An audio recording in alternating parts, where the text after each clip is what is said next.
Hello, bite-sized movies here. I am going to tell you the story of Marisa Ventura from the movie, Maid in Manhattan. At the Beresford Hotel in the center of Manhattan, Marisa Ventura, the single parent of 10-year-old son, Ty, works as a maid. Marisa takes Ty to school as he listens to the speech of Richard Nixon which he is later to deliver at school that day. Marisa goes to work at the hotel in the meantime. At work, vacancy for manager is available, a job she has had her eyes on for some time, which some of her colleagues, including her friend, Stephanie, think she's got a shot at. A number of important clients including a senatorial hopeful, Assemblyman Chris Marshall, are expected to show up at the hotel that day. Marisa is assigned to work at the suite of the Assemblyman. The Assemblyman goes to take a leak unaware that Marisa is there cleaning the place up. She immediately excuses herself out of the room. She goes to find Lionel, the floor butler, and helps him cover up a cut in his hand. Marisa then asks to take some clothes which Lionel was taking to a guest's room for him. The guest is Caroline Lane. She delivers the clothes to Caroline who then asks her to do her the favor of running an errand for her. Needing to go to Ty's speech and pressed for time, she gives Caroline's laundry to Stephanie to finish for her and alerts her to two women who are stealing in the corridor. Marisa goes to get Caroline's items and gives them to one of the hotel's security agents. She rushes off to Ty's speech with her mother. They get there late but make it just in time to listen to Ty present his speech. Ty, try though as he could, freezes before the crowd and is not able to deliver the speech and runs off the stage feeling embarrassed amidst giggles from his mates. His mother tries to comfort and encourage him. She takes him with her to the hotel to wait with a colleague as she finishes her duties. Stephanie persuades Marisa to try on a coat as they are cleaning Caroline Lane's room. Stephanie claims that since Lane had previously requested that it be given back to the shop, it, technically, does not currently belong to anyone. Chris wants to walk his dog but campaign manager, Jerry, thinks it's a bad idea. Jerry follows him nonetheless, and they meet Ty, who starts playing with Chris's dog, Rufus. They begin to converse and they discover a mutual interest in Richard Nixon and Ty begins to ask questions which get an ever-cautious Jerry suspicious. He begins asking Ty who put him up to asking these questions, what political affiliation Ty's parents have and which media house he belonged to. Ty denies it all. Ty, wanting to walk with Chris, asks to first take permission from his mother, who is at the park suite, Caroline Lane's room. Chris leaves Rufus with Jerry and follows Ty to his mother. When Chris first meets Marisa, who has donned the fancy clothes, he and Marisa seem to connect. He believes she's Caroline. At the park, the group of three hangs out. Despite the attraction between Marisa and Chris, Marisa makes it a point to avoid Chris after the ruse because she is afraid management would find out. Chris sends word through Lionel inviting Caroline Lane in the park suite to lunch.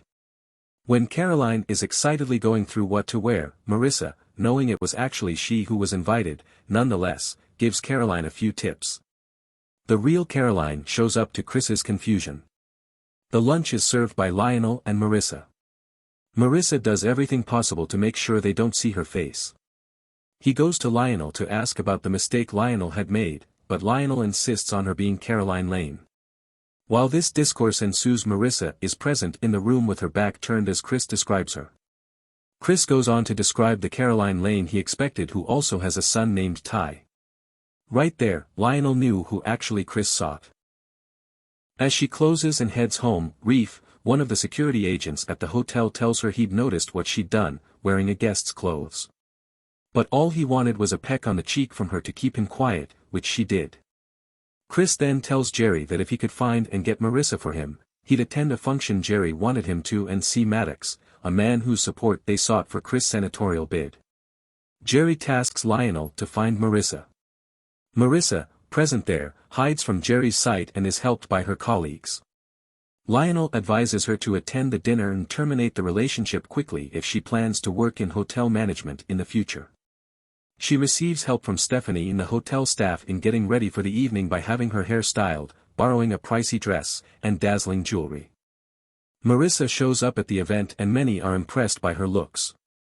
She and Chris lock eyes as she smiles at him. They have a dance and Jerry alerts him to his meeting with Maddox. Jerry takes over the dance and begins questioning her to make sure there is nothing about her that will destroy Chris's chances at winning the elections. Marisa tries leaving, and is intercepted by Caroline, who's also at the benefit.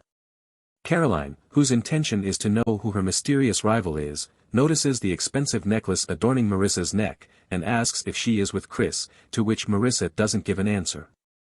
Caroline apparently does not notice at the time that it is the same maid who served her at the hotel. Chris catches up to her and Marisa tries to end the affair. He kisses her and stops her objections in their tracks, and they spend the night together in Chris's hotel room. The next morning, Caroline, scheming with her friend how to get Chris in her love web, notices Marisa sneaking out of Chris's room. And one look at the necklace around her neck told it all. The maid was the same person at the function. She goes on to tell the hotel management of her suspicions, which are confirmed by CCTV footage. Marisa used her clothes. She's exposed in front of Chris and fired. Chris, still surprised, follows Marisa as she leaves with her belongings. The scene between them becomes a media sensation, especially when Marisa questions whether Chris would have noticed her if she didn't look like a socialite, as he never noticed her when they first met and was cleaning his bathroom. They spend time apart with both of them still thinking of each other. Later on, Marisa finds another job at a different hotel. Chris comes to the hotel one day for a news conference. Ty finds out and skips school to see Chris. Ty questions Chris at the news conference on the need for forgiveness and giving second chances, to which Chris responds in the affirmative. He follows Ty to a room where Marisa is having a meal. The media follows hard on their heels but are locked out when Chris enters the room, where he shares a kiss with Marisa. The media finds their way into the room and begins asking an elated Chris and Marisa questions about their relationship. The movie ends with publications showing that Chris has been elected and he and Marisa are still together. Meanwhile, Marisa and her friends have all been promoted to management positions.